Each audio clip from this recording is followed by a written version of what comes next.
Halo semuanya, selamat datang kembali di ruang belajar kita. Perkenalkan, nama saya Jehantari Uni Sabrina. Senang sekali, rasanya bisa kembali menyapa teman-teman mahasiswa dan para peminat administrasi pembangunan. Topik kita hari ini adalah People Participation and Administration, atau partisipasi masyarakat dalam administrasi. Kita akan membahas mengapa banyak proyek pemerintah gagal. Apa itu partisipasi yang sebenarnya menurut para ahli seperti Pipi Ratot? Bagaimana strategi Jitu untuk melibatkan rakyat bukan hanya sebagai penonton, tapi sebagai pemain utama? Pernahkah kalian membayangkan sebuah negara yang pondasi pembangunannya terlihat kokoh, tiba-tiba runtuh begitu saja? Ini bukan soal bencana alam, tapi bencana kebijakan. Pembangunan negara bisa hancur berantakan jika kita melupakan satu elemen terpenting yang menopangnya. Banyak proyek raksasa gagal total, bukan karena kurang dana, tapi karena perancangnya tidak pernah bertanya pada mereka yang akan memakainya. Inilah akibat fatal jika pembangunan dilakukan tanpa dialog.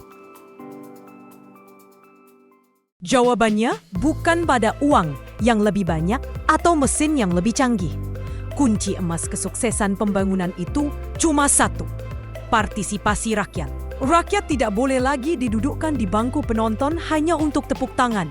Rakyat harus menjadi pemain inti dalam pembangunan. Jangan salah kaprah. Apakah datang ke rapat desa, duduk diam, lalu tanda tangan daftar hadir itu disebut partisipasi? Bukan. Jika mulutmu dibungkam dan kehadiranmu hanya formalitas fisik semata, itu namanya mobilisasi, bukan partisipasi. Partisipasi sejati itu adalah keterlibatan mental dan emosional. Jiwamu, pikiranmu, dan perasaanmu ikut hadir di situ. Kamu merasa peduli, kamu merasa tergerak untuk berkontribusi bagi tujuan bersama.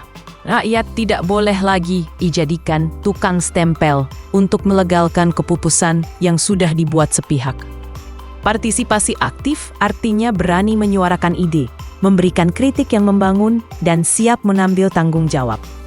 Administrasi pemerintah dan masyarakat harus berdiri sejajar sebagai mitra, bukan atasan dan bawahan.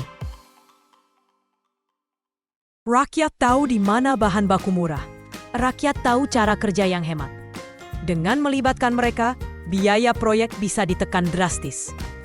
Berapa banyak proyek pemerintah yang mubazir karena salah desain? Dengan bertanya pada warga, proyek jadi tepat sasaran. Kalau warga ikut berkeringat membangun jembatan ini, mereka pasti akan menjaganya mati-matian. Fasilitas umum jadi awet karena dirawat bersama. Partisipasi memutus mentalitas pengemis.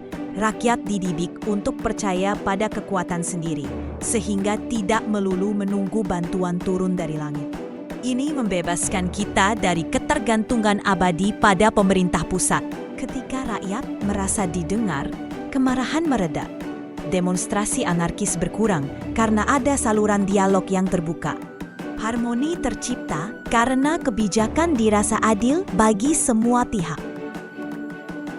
Partisipasi itu bukan kegiatan satu kali selesai. Harus ada di sepanjang siklus proyek. Ratot membaginya menjadi 4 dimensi penting yang tidak boleh terputus. Apa saja itu? Sejak awal perencanaan, rakyat harus dilibatkan. Mereka yang menentukan apa yang mau dibangun dan di mana lokasinya. Jangan sampai pejabat menentukan lokasi waduk di tanah keramat warga.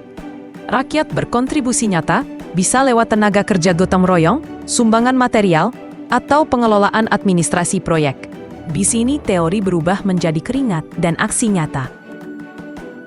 Setelah proyek jadi, pastikan kuenya dibagi rata. Sekolah, puskesmas, atau jalan raya itu harus bisa dinikmati secara adil.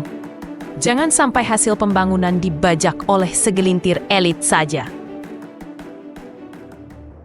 Rakyat berhak menjadi juri jika jembatannya retak dalam sebulan atau pelayanannya lambat. Rakyat harus punya saluran untuk komplain.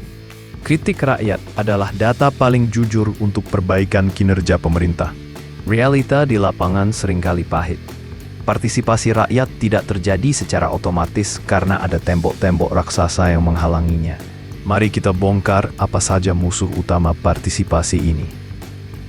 Penghalang pertama, arogansi birokrasi. Banyak pejabat yang mengidap penyakit sok tahu. Mereka memandang rakyat desa itu bodoh, terbelakang, dan tidak kompeten. Sikap merendahkan inilah yang mematikan keinginan warga untuk terlibat. Di banyak desa, forum musyawarah seringkali dikuasai oleh tuan tanah, orang kaya, atau tokoh adat senior saja. Rakyat kecil cuma jadi penonton di pinggiran. Suara kaum marginal, seperti buruh tani, perempuan, atau minoritas, seringkali tenggelam. Aspirasi mereka terhalang oleh dominasi kelompok kuat. Bayangkan, untuk memperbaiki selokan desa saja harus menunggu persetujuan dari kementerian di ibu kota. Ketergantungan pada pusat membuat inisiatif lokal mati suri karena birokrasi yang terlalu panjang. Formulir berlembar-lembar dan bahasa hukum yang jelimet membuat rakyat awam pusing. Kerumitan ini adalah cara halus birokrasi untuk menolak kehadiran rakyat. Pemerintah sering memperlakukan rakyat seperti anak kecil yang belum dewasa. Pola pikir pengasuhan ini berbahaya dan membunuh kedewasaan politik warga. Semua tembok penghalang ini harus kita hancurkan. Tidak ada tawar-menawar. Administrasi pembangunan modern menuntut reformasi total. Kita harus meruntuhkan ego sektoral dan struktur yang menindas agar partisipasi bisa tumbuh subur. Seorang pemimpin daerah tidak boleh lagi bergaya seperti komandan militer. Ia harus bertransformasi menjadi sosok yang lebih human. Tugasmu bukan menggarap semuanya sendiri, tapi membukakan pintu, menyingkirkan hambatan, dan menyediakan sumber daya agar masyarakat bisa bergerak. Jangan dipersulit, mudahkan urusan mereka. Bukan cuma jago pidato satu arah, tapi jago mendengar. Administrator harus mampu menerjemahkan kebijakan rumit menjadi bahasa rakyat. Dan meneruskan jeritan rakyat menjadi kebijakan nyata. Tugasmu adalah memberi nutrisi agar rakyat menjadi kuat dan mandiri. Ajari mereka kailnya, jangan terus-terusan disuapi ikannya. Sampai akhirnya mereka bisa tumbuh tanpa bantuanmu. Berhentilah melihat desa sebagai tempat masalah.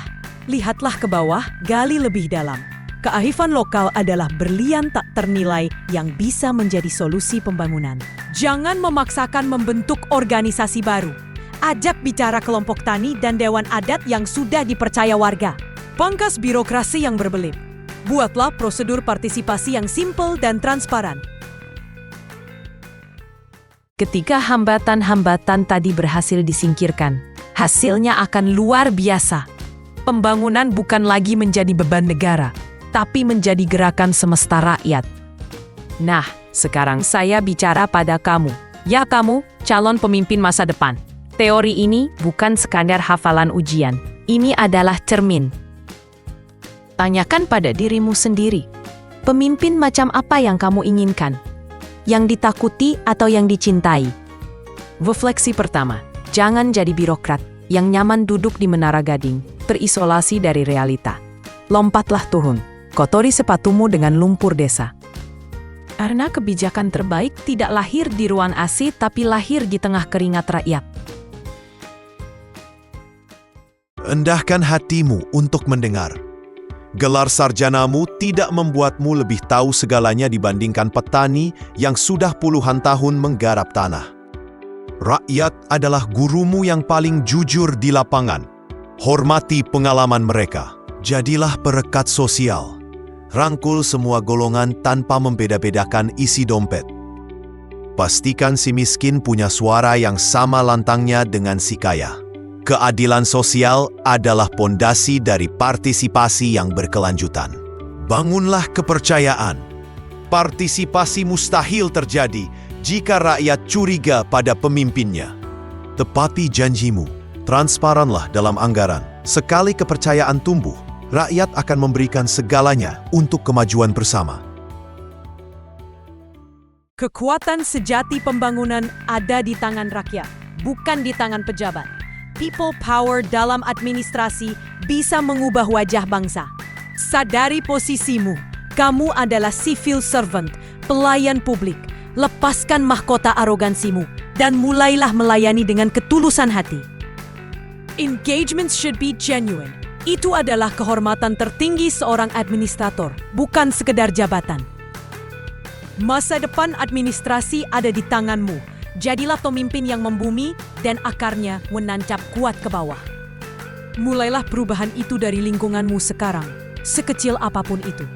Dengar, libatkan, dan berdayakan. Saya ingin mengajak kalian menyelami sebuah teori yang sangat legendaris dalam ilmu kebijakan publik. Teori ini dikenal dengan nama Arnstein's Ladder of Participation atau tangga partisipasi Arnstein. Sherry Arnstein menggambarkan partisipasi itu tidak tunggal, melainkan berjenjang seperti sebuah tangga dengan 8 anak tangga. Pemahaman ini penting agar kita, sebagai calon administrator, bisa membedakan mana emas partisipasi yang asli dan mana yang palsu. Mari kita lihat anak tangga paling bawah, yaitu manipulasi dan terapi. Di level dasar ini, nilai partisipasinya sebenarnya adalah 0. Masyarakat dikumpulkan dalam sebuah forum, bukan untuk didengar suaranya, melainkan hanya untuk dididik. Kehadiran mereka hanya dipakai sebagai stempel legitimasi, seolah-olah program tersebut didukung rakyat. Padahal itu murni agenda sepihak. Naik sedikit ke tengah, kita bertemu dengan level informing dan konsultasi. Level ini sering kita temui dalam praktik pemerintahan saat ini. Pemerintah memberikan sosialisasi, membagikan brosur, atau menyebar kuesioner survei. Ini adalah langkah awal yang baik. Namun Arnstein menyebutnya sebagai tokenism atau sekadar formalitas belaka. Mengapa? Karena di level ini tidak ada jaminan bahwa suara atau masukan rakyat benar-benar akan dipakai. Seringkali, warga hanya didengar, tapi keputusannya sudah dikunci sejak awal.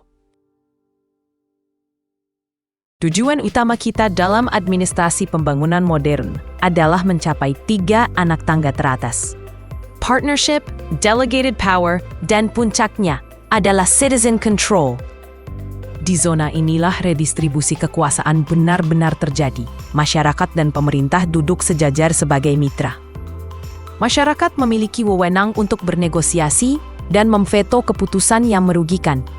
Target kalian sebagai administrator masa depan adalah membawa masyarakat naik ke tangga teratas ini.